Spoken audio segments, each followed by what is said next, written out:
come across it before.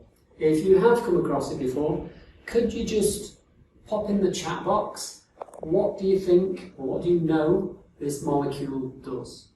Okay? Or even if you just got an idea, don't worry if you can't remember exactly. What do you think it might do? Let's see what you're thinking.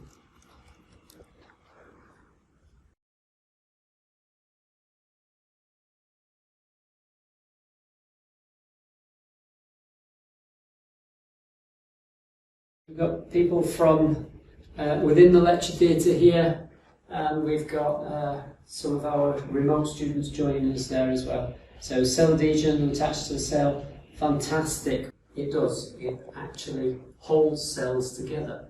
And you can see this is a dimer of two E-cadherin molecules. Just show me where you think the trans interaction is occurring. Encircle where the trans interaction is occurring, okay?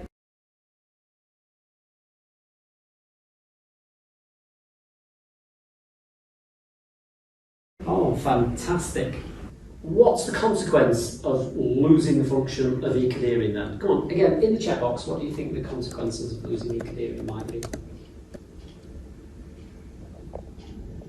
Allows cells to leave the layer. Excellent, yes. So, of course, cells need to migrate. In order for cells to migrate and metastasize, if they're locked into a layer of cells, they can't go anywhere, of course.